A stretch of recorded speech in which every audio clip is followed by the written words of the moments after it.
in another practice and, figured out all the paperwork and the legal stuff and just kind of went for it. And I figured either way, if I lost $5,000, okay, at least I'd know. And it worked out. It worked out really well. Welcome, millionaires and future millionaires. You're listening to the Millionaires Unveiled podcast, the show where you'll hear the stories and interviews of everyday millionaires. We'll unveil their decisions, their strategies, and their portfolio allocation. Now to your host, Jace Mattinson. Welcome back to another episode of the Millionaires Unveiled podcast. This is episode number 291. Brad, what's going on? How's it going in your world? Finally got good weather in California, so we're happy. Finally got good weather in California. I thought you had good weather out there all the time. Not this year. It's been cold by California standards, raining, so sunny and 80 degrees finally. Oh man, you're living the dream. That's a nice spring day in California finally, I guess. You poor Californians out there complaining about your weather. Absolutely. It's a rough life. Oh man, good stuff. Well, we were talking a little bit before the show. Our guest today, pretty unique in the sense I think she's probably the first person we've had on that sold not one but two businesses. So pretty unique story for her. And, the fact of selling two businesses before, she's in her early 40s right now. Basically, it's kind of got those sold before she even turned 40. So really unique story. I don't know if there's anything specific, Brad, that you wanted to point it out. But, it's going to be a great interview today with Nicole. Yeah, Nicole was a lot of fun to interview. And, I think the tapestry that she wove in the interview was she just figured it out as she went. And some of the things she figured out were super advanced.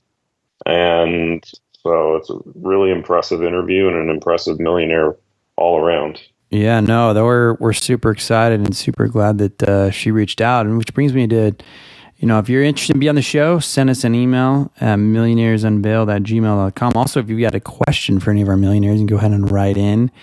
We have also a speak pipe on our website. If you want to voice in a question, we'll play it on the air. Haven't done that in a while, so if anybody's interested in that, go ahead and shoot that over to us, and we'll get it rolling. One of the things that I was reading this week, which relates to a little bit of what we'd have discussion with Nicole being such a being a business owner, small business owner, I should say. We kind of get in the discussion of why she continued to invest in her retirement accounts. And I came across this article. This was on CNBC about opening and investing in a Roth IRA. And we get into discussion with a lot of people on this podcast about the different retirement accounts.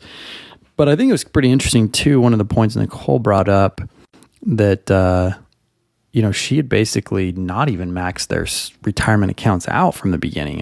They started contributing, but it wasn't even maxing out. And you'll hear from her numbers here. It's pretty wild. She was able to grow in such a short amount of time, really, just with, some compounding, but also, just what kind of takes place when you stay consistent, even if it's not putting in the max. But this article goes on to describe, all the details of the mechanics of a Roth IRA and who can invest and who can't.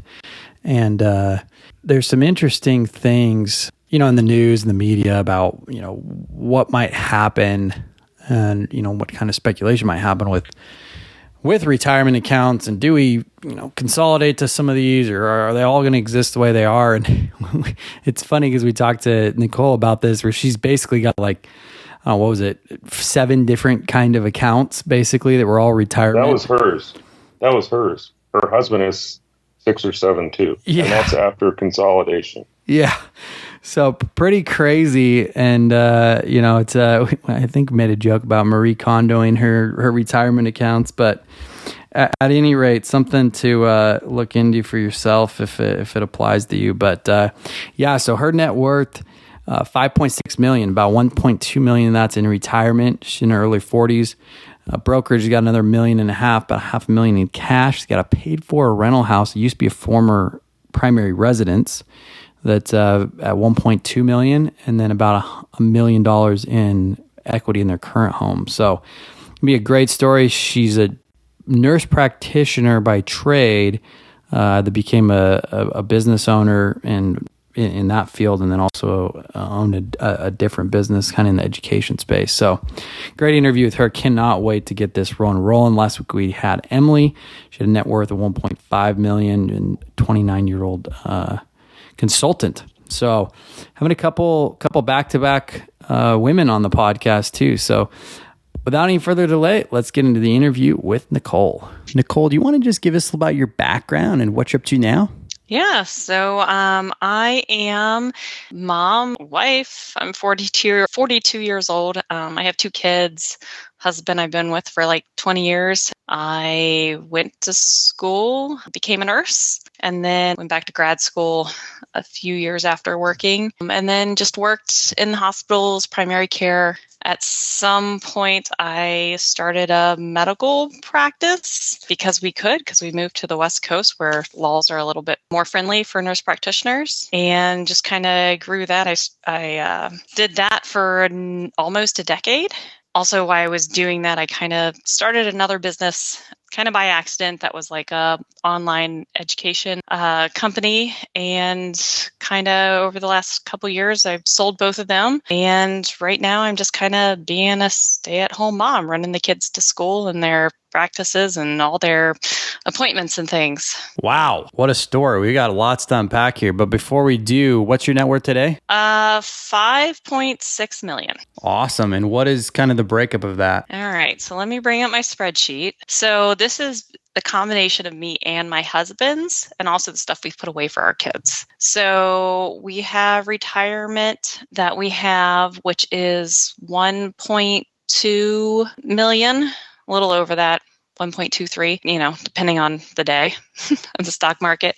We also have some brokerage accounts that we have that's been going, and that's a combination of a small amount of stock from some companies my husband's worked in, but most of it's all in just regular brokerage accounts. And that is 1.5 million that we have in there. And then when we get to cash, we're a little bit cash heavy, just because we don't really know what all we're doing right now. So we have 497,000 in our total cash of me and my husband's. And then we have kids accounts. We have 529 accounts for them, and that is about 100,000 for our 2 kids. And then they also have some banking savings accounts, custodial accounts that we have, and that's another 40,000. And then we also have real estate. So we have a house that we originally lived in for almost a decade. And then we also picked up and moved a few years ago to a warmer climate from where we were. And so the one house that we originally had lived in is worth 1.2 million, and that's completely paid off. And then our other house that we're currently living in is a little over 2.2 million, and that has a mortgage on it, like 1.2, a little less than 1.2. And so our total net worth after all of that, and that's our only liability. We don't have any other loans or anything like that. We kind of try to stay paid off with everything. And so everything together, we're 5.64 million overall, I think. Yeah, good for you. I want to dive a little bit into the retirement accounts first. So when did you start contributing to those? Because that's quite a sizable retirement account that y'all have, especially being as young as y'all are. I actually didn't realize that until you just said that.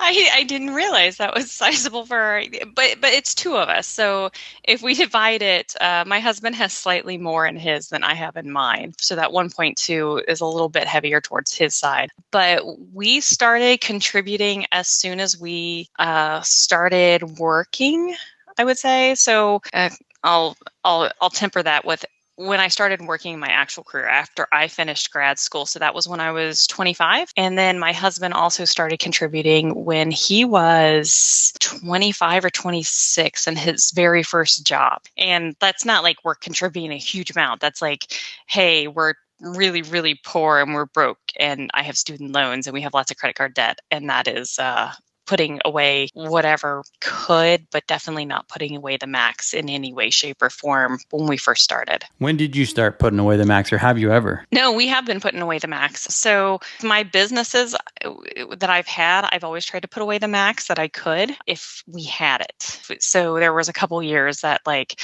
I was able to throw, depending on which, because I've had a number of different accounts. So I have like a simple IRA, I have a SEP, I have a traditional IRA that was from a rollover. I started a Roth. My first job, I had a 403B, and then another job, I had a 403B. So I would say we didn't start putting away the max until probably our mid to late 30s. Wow. So at any rate, contributing from your 20s, but not really hitting the max till a decade in. Yeah. Wow. And of all the different accounts, have you consolidated all of those at some point to put them in one spot, or are they all sitting in your simple SEP, IRA, traditional Roth, etc.? Yeah, we've rolled over some of them, but when you've worked at a number of different jobs, some of them just kind of sit there, and some of them have made it a little bit difficult to roll over, or there's some rules where I have to let things sit for 2 or 3 years and then you kind of forget about it. So definitely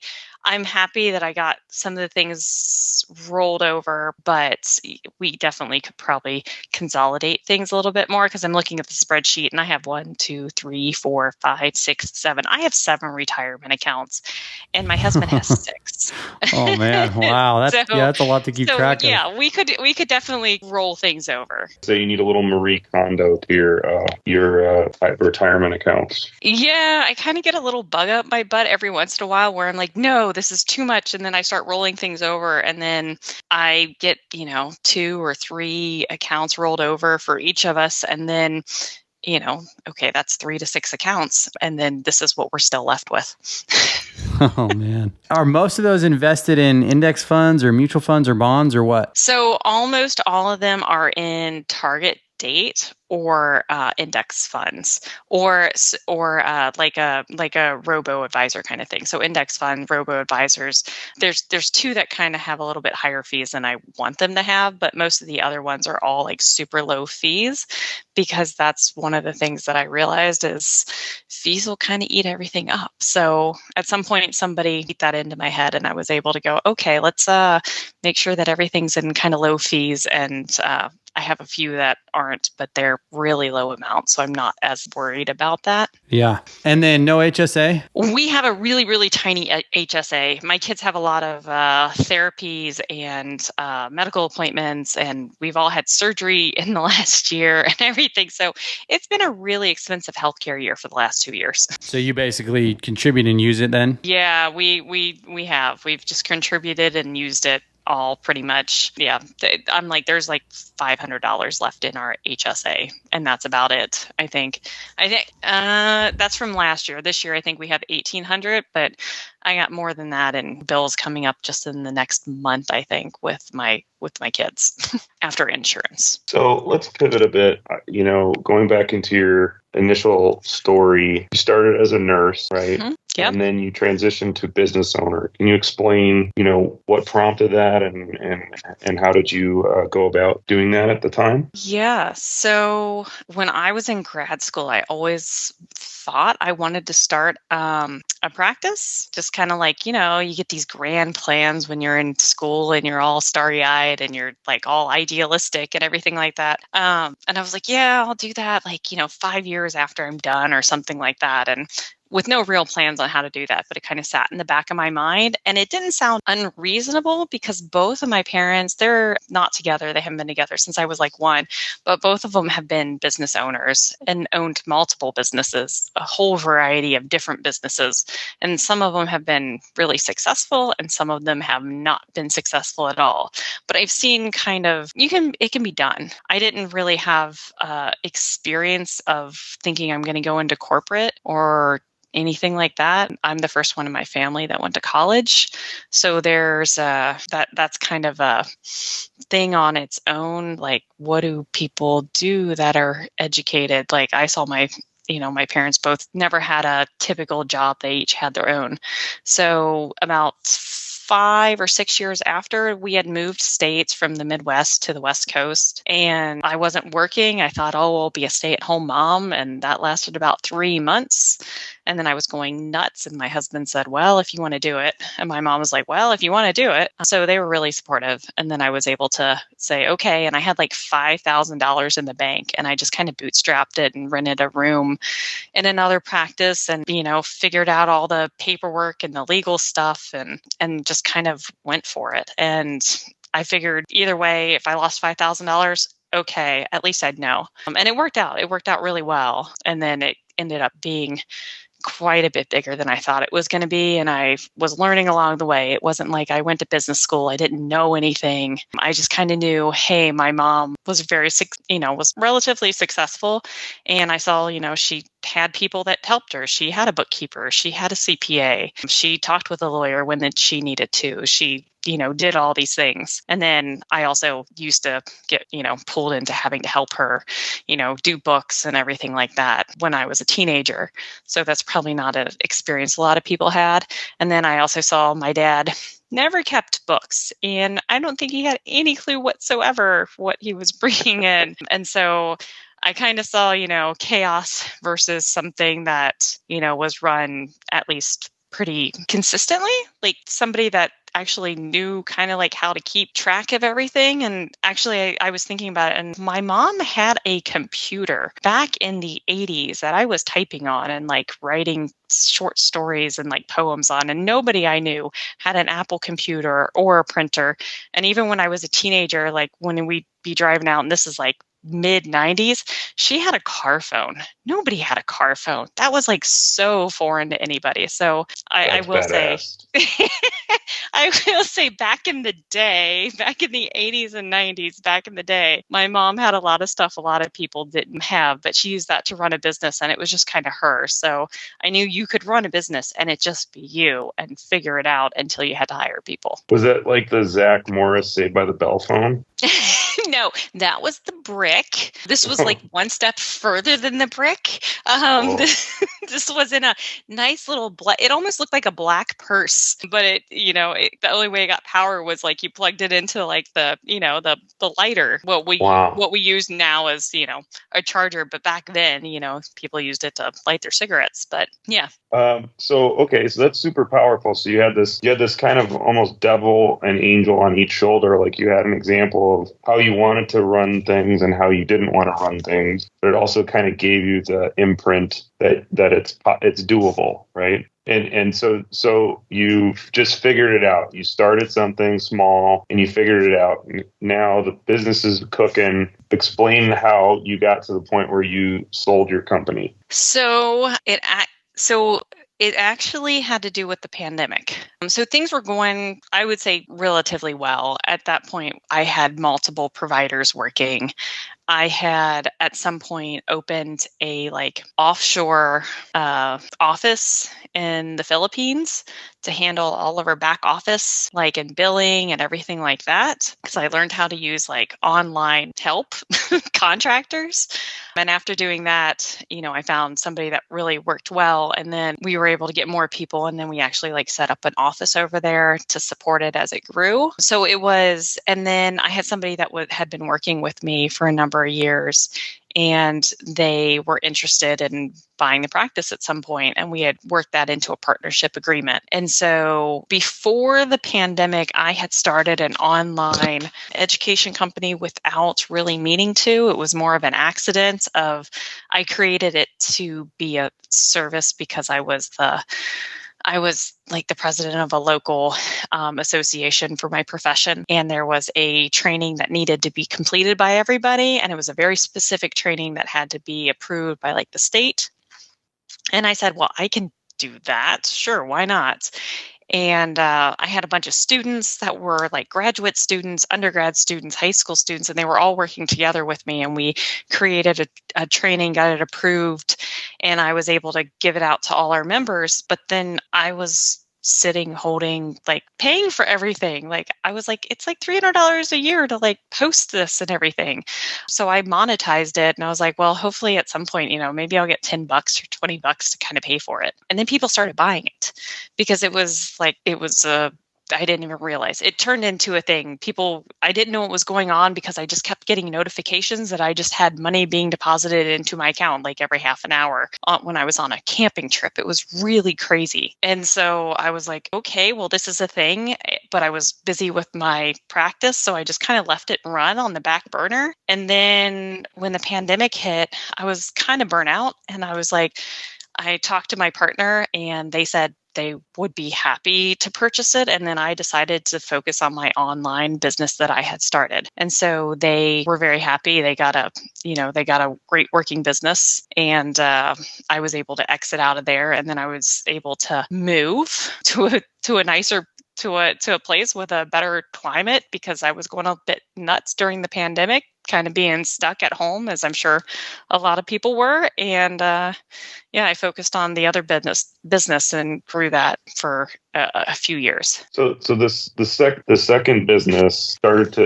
to grow and blow up, and you obviously are in nursing, so I assume that your marketing and advertising background wasn't your forte. So you figured it out once with the first business. How did you figure out how to scale this business? I had the experience of doing the first business. So I knew how to work with online contractors and how to like form a team. And I just kind of went from there. I had somebody that I knew, and I actually had texted her and said, hey, do you know anybody that wants to do, like customer service for me, like, part-time, because I need somebody. And I was expecting her to, I'd sent it out to a bunch of people asking, and then she has sent back, hey, I can do that. And then after a month, she, chatted with me and said, hey, I really love this. Can I do this full time? This is a lot of fun. I get to create and do things, and it's total, Wild West. And I get to do all of this and create something from scratch. And I said, if you can pay your salary, you can work. So she was really determined to find a way to help me grow it so that she could have a job that she really liked. And it worked out really well, because we were able to figure out how to start growing things. And when it started, I'm not going to say it wasn't big when we started. It was like, I think total revenue in a year was something like $40,000. And by the time we exited it out, like the revenue was, over seven figures. So how did you find a company to acquire you? Obviously, the first company, it was a professional-based company. Your partner bought you out. So that was like a logical place to look. How did you put this together? And when did you know that it was time? I bluffed my way through what I thought I could accomplish. I just told myself that I was going to do X, Y, and Z, where I said, I'll back up. I found out there's something called M&A. I had no clue what that was. Like, you're talking to somebody that literally like stumbles into things and doesn't know what she's doing, and then goes, okay, let's go full hog and figure out what's going on and like go really deep. So anyway, I found out there's M&A, which is merger and acquisitions. I don't know if anybody's familiar with that, but there's all of these companies, there's all these brokers, there's all these things. I found out there's ones that specifically focus on online businesses. And so I actually talked to a few of them and had them do a valuation on the business and tell me what it was worth. And they told me what it was worth. And I was like, well, if it's worth this now, I was like, I bet I can double or triple that. Let me get back to you in 6 to 12 months. And so that's what I did. And so then I just kind of focused really hard and tried to figure out like the best way that I could grow it, like over the next like 6 to 12 months. And then after I grew it to what I thought was going to be a good point, I got back in contact with the one that I thought was the most professional and I liked the best. And they got all the information from me, and they said, yeah, we would be glad to take you on. And how they're paid is they're paid on a percentage of what they sell something for. And so I gave them all the information and I told them I'm going on vacation for like a month. And they said, that's fine. Just give us all the information. And then when I got back at the end of the month, my goal was to have my business working completely without me needing to be present. That was kind of part of the whole taking a month off, as well as, it's kind of nice to take a month off and my kids are that age. So when I came back after that month, I still, got contacted a few times, but they had the listing already. They told me what the valuation was. I saw that the business was really able to run without me and, it didn't crash and burn, which is good because I was really worried about that. Mm-hmm. And so, they took it to market. And within a month, I had multiple full price competing offers, which was really crazy. And within a month, I accepted an offer and it was a super fast close, like within a month. And that was kind of that. I'm sure Jace wants to ask this question, and I'm going to jump in front of him. What did it feel like to look at whatever you sold the company for in your bank account? It didn't feel real. It didn't feel real at all because the money got wired in because that was how it goes. I don't know if that's how it always goes, but the money got wired in and I'm looking at multiple 7-figure exit and I'm like, I don't really know what to do with this. But I'm going to do the same thing that I have done. And the thing is, they take a cut out of it and then, the government lines up. They want their nice big chunk of like 25% or 30% or 10% or whatever it is after, your CPA goes through and everything. But yeah, it's just kind of like, okay, well, this is different and it's kind of nice, but it's also really weird. And I was really uncomfortable with it. And still nobody knows. Like my husband knows, of course, but that's it. Like nobody else. Congratulations. 2-time seller of her company. That's amazing. What was the first thing you splurged on? I don't know. Or did you splurge? Were you like so Midwest that you couldn't spend money on yourself or what? I'm like, I'll spend money on myself here and there, but I think there was really no big splurge afterwards. Like I just got back from a vacation with the kids and my husband, but that wasn't any like huge splurge. There wasn't. I don't know. I think I might have gone out to I know me and my husband joked we went out to like a dinner or something and had some drinks, but that was probably like under $100. There wasn't like any big like huge thing that I can think of right now that we did because it's just kind of not in my nature. It's because like the biggest thing for me is I come from so one of the bigger things for me is like growing up, both of my parents technically were poor. My mom now, has a good net worth, but that was after I was out of the house, out of college, everything. But I went to school on Pell Grants and scholarships and tuition reimbursement and anything I could scrape together. So having money isn't a common thing. And my husband didn't come from money either. He's an immigrant. So he came to this country with like, I think he said $1,000 or $2,000. I don't know. By the time I met him, he had like $10,000 in credit card debt and nothing else to his name and like 2 suitcases and was sleeping on the floor in a, what do you call it? He was sleeping on a hard wooden floor in a sleeping bag, sharing a house with like 8 other guys. So neither one of us is very comfortable like spending money. Our biggest splurge, I would say, is deciding to move, to the nice sunny belt of like the West Coast. Pretty remarkable story when you lay it out like that. How much debt did you all start with essentially when you first kind of got rolling? So I had about 30,000 in like principal with like student loans. And that was like after all of my scholarships and my fellowships and my like teaching assistants and Pell Grants and tuition reimbursement, everything I could possibly put together, just trying to live. My husband had about, I don't know, I think he had like 10 to 15,000 on his credit card because that was how he managed to get through like the last year or so of school while he was trying to get a job. So that was what we started with. And then let's see, I owned my I had like a car loan for like $2,000, and he had to get a car loan for like $5,000 or $8,000. I think that was like when we were both like trying to get our first jobs because we had to have a way to get there. And then we didn't have anything else to our name. That was it. That was like, I guess technically that's not as bad as some people that are graduating like 100 or 2,000 in debt. But then we graduated, bought our first house, and we bought our house right as everything was crashing back in like 2007. And so our house, we bought it for like 200,000 and it crashed by 50%, which meant we owed 200,000 on a house that was only worth 100,000. So technically we were really in debt then. Like we were like $100,000 in debt for doing nothing because we just bought a house at the wrong time. Yeah, that kind of sucked a lot.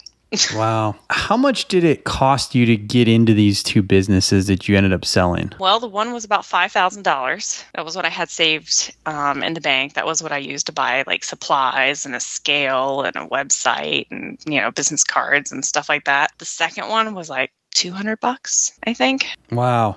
Talk about an ROI. Yeah. Right. I'm like, it was one of those like, because the second one was just an accidental. It wasn't even supposed to be a business. It was, me trying to provide like something of, value to somebody else and, working through it and having students help me because they also needed projects. And it helped them. It helped us. It helped the members. And then after everything was said and done, I could have shut it down, but I was like, well, I might as well leave it up. So that was the start. And then it just and I never really did anything. It just kind of sat there for like 2 years. With HelloFresh, you get farm fresh, pre-portioned ingredients and seasonal recipes delivered right to your doorstep. Skip trips to the grocery store and count on HelloFresh to make home cooking easy, fun, and affordable. That's why it's America's #1 meal kit. Spend less time in the kitchen with quick and easy meals like HelloFresh fast and fresh pineapple chicken tacos or falafel power bowls ready in 15 minutes or less. HelloFresh keeps your taste buds on their toes with 40 recipes and over 100 seasonal and convenience items to choose from each week.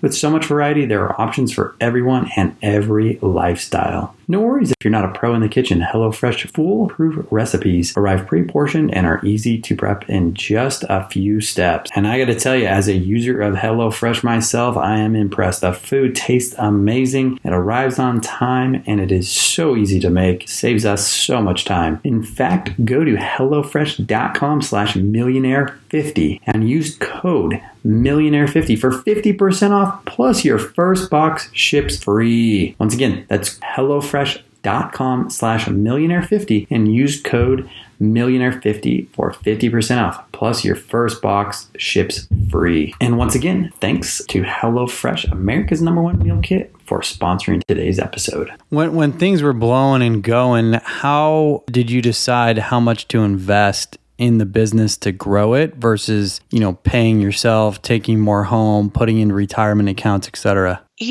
I never had any fast or hard rules. I just wanted to be comfortable, and I just knew like I had this much I had to pay like my employees, and I had this much that I had for overhead, and I needed to meet that. And then I decided, if I wanted to grow something where I was like, okay, and I would look at, other things, I'd be like, well, what is this going to cost me to do? I probably could have grown things a lot faster if I actually, for both businesses, if I had been willing to take out loans, but I wasn't. I bootstrapped everything. So it was one of those things where I just kind of took what I thought was an okay amount. But I always tried so the one thing I will say is I always tried with both businesses to put as much in retirement as was the max, if I could afford it. If like there was, whatever the max was that, tax wise I was allowed to do, that's what I kind of shoved in there.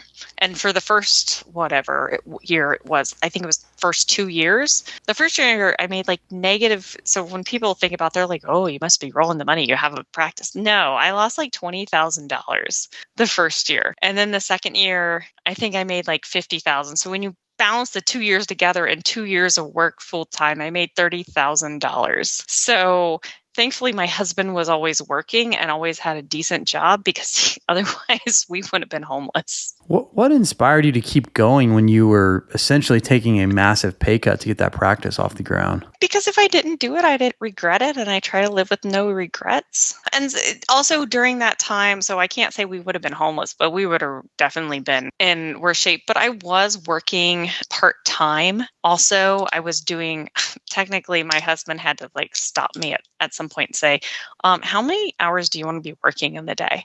Because I was teaching a full-time class load almost for a university, for nurse practitioners. And then I also was working like PRN part-time at the local hospital in their urgent cares. And then I was also running my practice, trying to get it up and off the ground. So he was like, dude, you're working like 60 hours a week and you have a 1 or 2 year old. Like, you need to like decide what you're going to do. And at that point I did, after the first year, I did leave like the hospital. And then I also cut down my hours at like the university, because I was like, yeah, you're kind of right. It's like, it's not worth burning yourself out and working that hard, which was funny because I was also telling him at the same time, dude, you're working like 50, 60 hours a week. Like, you need to like calm it down a little bit. So we're both kind of motivated, but at the same time, we're both trying to tell ourselves to balance things out. Yeah, for sure. I want to go back to something Brad hit on, asking about when that wire comes in and the emotional impact, but more so, how, when you get that big cash influx, how do you start thinking about what you're going to do with it from a deployment standpoint? How did you psychologically work through that, knowing that you can't let it sit in cash forever? I told myself I wouldn't do anything drastic for the first 6 months, because people make really bad and rash decisions. And I was like, look, I can buy another business. Ooh, look at that. I can buy that. Ooh, I can go here. Let's do. So it was really helpful to just tell myself I wouldn't do anything with it for like the first 6 months, really. I stuck a big chunk in like a brokerage account, but yeah, because you're like, I have all this. But the other thing is I was really uncomfortable with it. And it wasn't, so I will say this, because people are like, oh, you made all your money when you sold your last business or the business before. Really, that made up probably only 20% of our current and 25% of our current net worth, selling the business after taxes and everything. And I had to go to the bank for something. I had to open another account because I needed to make things go smoother with our current rental home that we have. And the guy's eyes were sitting there, and all of a sudden he sat up straighter as he got into my account, and he looked at me a little bit differently, because I'm sitting there in like my kind of old clothes and my stained fanny pack, and I'm just asking if I can get like a free checking account for my for our rental property so that I can keep things. And he was like, do you usually keep this much in your account? And I was like, I kind of wanted to hide, because it was really uncomfortable to kind of be that person. It just didn't feel normal. It didn't feel, because right now everything's scattered. So it nothing's all in one clump except for that one. And it also made me really uncomfortable, because I was like, what about if the bank goes out of business? And like, it's only insured, I think, up to like $250,000, right? So that was one of those really uncomfortable moments. And I was like, okay, I apparently need to get more comfortable with what my life circumstances are. Appreciate you sharing that. I mean, it's an incredible journey that you've gone on. I want to shift a little bit more towards kind of what the future looks like, as you transition to this, I guess, next stage of your life. Are you going to buy another business, start another business? Are you retired at this point? What's kind of the mindset and the plans going forward? Right now, I'm going to say I'm semi-retired. I'm just I'm trying to figure it out, because I want to say I don't think I could ever work in a typical corporate job. I've been out of the cage for too long to like have to fit myself back into like an employee mentality. Like, we're not totally 100, and this sounds really weird to say, we're not totally 100% retired with our current net worth. Like, it's not going to get us to retirement. because it's really expensive where we live. And if we decided to pick up and move, like let's say I wanted to move back to the Midwest somewhere, yes, we could retire on what we have. But I've ran all the projections. I've done all of it. And it's not going to get us there. So we are going to have to do something. And my husband's currently trying to figure out what he wants to do also. He's also not working for the last few months, which is a new thing for him because that's never been him either. So he's also kind of in a new situation. So I'm like, do I buy a business? I keep like looking at all these things that really bug me. And I'm like, well, maybe I could fix that, or maybe I can do this. So I'm just trying to figure out what I'm going to do, because I've tried to be a stay-at-home mom a couple times, and your brain just keeps working on things. Like if you're that person, like you're like, oh, I can do this. Look at that. What I do this. And then you start like building up a business plan, or you start going through things, or you do projections, and like it drives my husband nuts. And he's like, go find someone else to talk to this about, which is great because I have people that like get it and like are kind of in the same situation. But it's a weird place to be, because I'm like, I'm not technically retired, but I'm also not where most 42-year-olds are with kids, and nobody thinks anything of me. They like see me walking down the street, and like I don't in any way, shape, or form strike anybody as, oh, she's like this business person, or she's this rich person, or she's this or that. And I'm not. How much do you think you would need to retire in your current location and lifestyle and stage? I worked it out, and to stay living in our current area, and I'm going to assume one of my kids is going to struggle and kind of need like some support or something at some point, because like my one has some delays and he goes to therapy like twice a week for, and like there's all these like different like medical things he has going on. So I'm guessing where we're currently living, probably to definitely not run out, it's going to be about probably, I'm guessing 12 million. And that's not even like doing anything like special. That's like, we're not the people that are like, oh, let's go buy a boat. Let's go do any of these really, really fancy vacations. Like this is like, no, probably, because I also help support my dad who lives back in the Midwest, because he is poor. Just straight out, like I have him all the assistance programs I can get him on, but I also provide money for him every month, and I pay like his caregiver to go and like help take care of him and everything like that. So that's kind of what I'm thinking. So let's think through this just a little bit. I'm curious to kind of dive into the thought process. So 12 million, basically doubling from where you are now. And I guess 12 million, does that include everything's paid for, or is that house is paid for in that scenario? So I would say 12 million, just like total net worth, assuming we're in the house that we're currently in and it's paid off. Okay. So liquid it's the only debt we have. Liquid livable, maybe you're at 8 then? Hold on. I'm going to look at this. Yeah, so like 8 or 9 liquid. And then you're thinking you'll live on how much, or need how much a year annually essentially to live on? So this is the crazy thing. I worked out, I don't know how many people like actually look at things as a yearly cost, but our yearly cost for our house that we're currently living in is like $80,000, which is crazy to me, because like that's like what our entire like spending was for the year up until like the last couple years. Like I was like, that's insane. And so like we probably still need like 50 to 80,000 on top of that.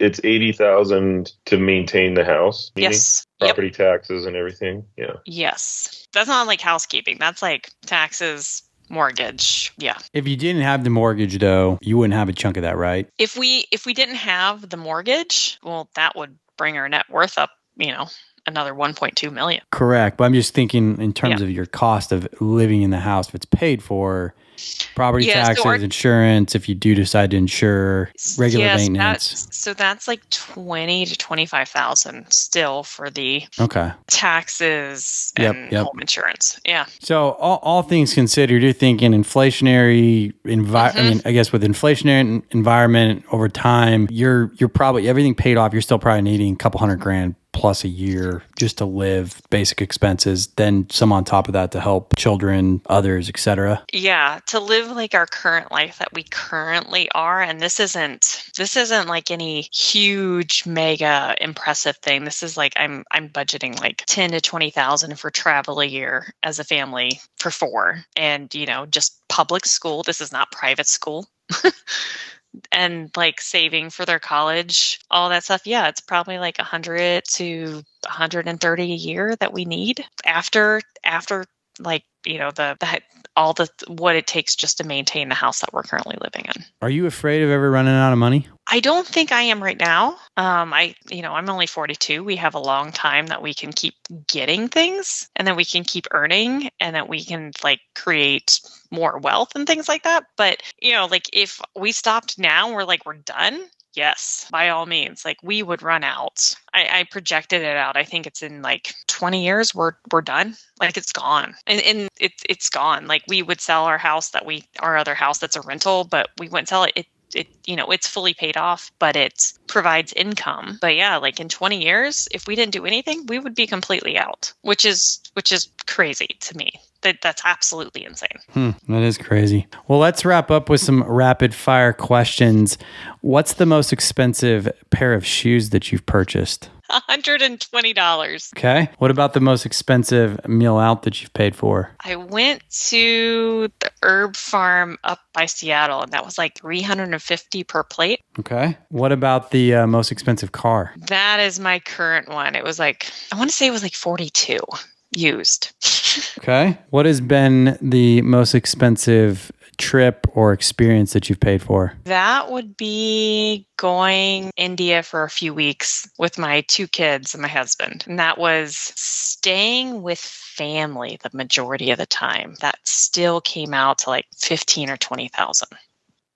Okay. And that was flying economy. That wasn't like any big fancy meals or anything. It's just kids are kind of expensive, and it all after 2 weeks adds up.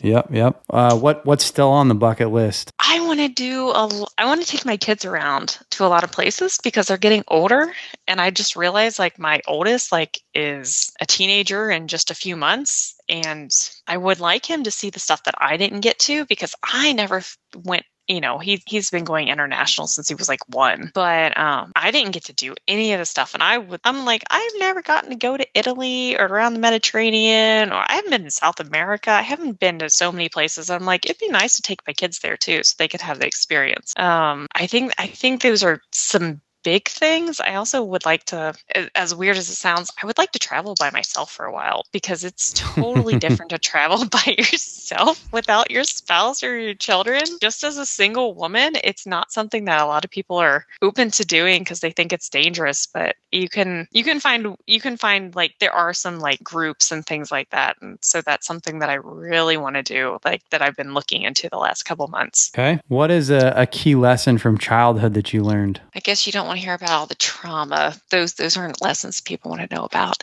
I would say the main lesson I learned is you can kind of do anything. You just have to have the one thing I was always told was you just have to have a way to like support yourself. Like it doesn't matter what it is. Like it was never something where I was told I had to go to college or anything like that. I was just told you have to support yourself.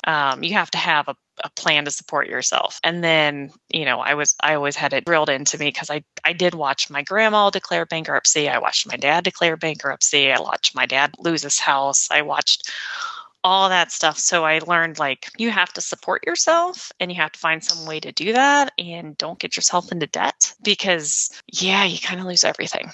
So those are like some really big things I think impact on like how I approach things. Okay. What's a closely held belief that you've changed your mind on? Get help. That was when I was growing up, it was always like, you need to do everything yourself. And that was something that I have definitely changed. I will pay people to do things now. I will spend money on myself and get what I need. I will spend money on tools that are going to help me like progress in whatever I'm trying to do. I will have somebody clean my house because I absolutely am cranky and I hate it and I can't clean it to the standard I want my house clean to, and my husband definitely is not going to.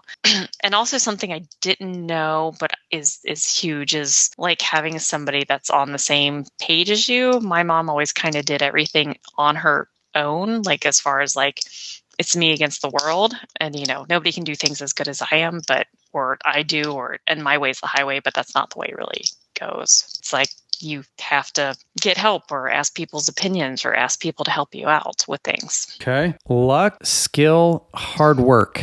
How would you rank them? I think people that work hard get really lucky. I don't know how much skill has to do with it. I think if you're willing to learn, I think if you learn from stuff, then you're going to get more skills. But a lot of people, like, they're shown things and they just don't take anything away from it always. But I have people that I know, they work so hard, but they have had the worst luck and they are in horrible places. So I think luck comes first, then hard work, and then skill. Okay. What are any mistakes that you've made that you would caution any against, or final words of advice for somebody who's just starting out? I didn't, even though I say, I invested, in our retirement stuff until probably my late 30s, I didn't open a brokerage account. I didn't invest in it. I had one thing of investing that I did, and that was of all things, that was when I was an undergrad. And and probably nobody remembers this, but P&G kind of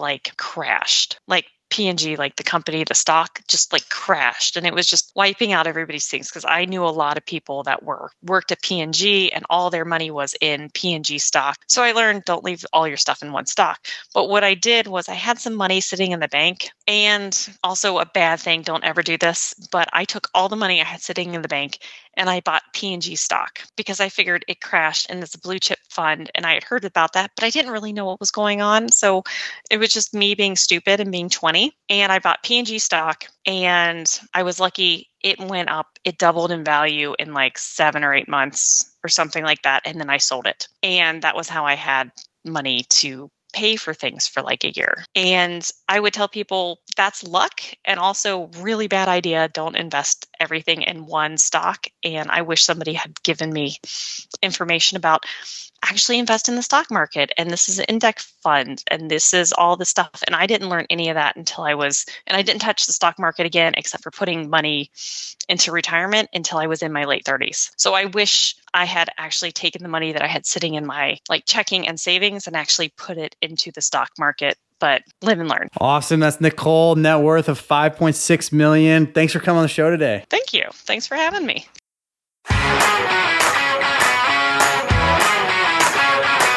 Thanks for listening to the Millionaires Unveiled podcast with Jace Mattinson. For more stories, investment opportunities, and information, check out our website, millionairesunveiled.com. See you next time when you'll hear from another everyday millionaire.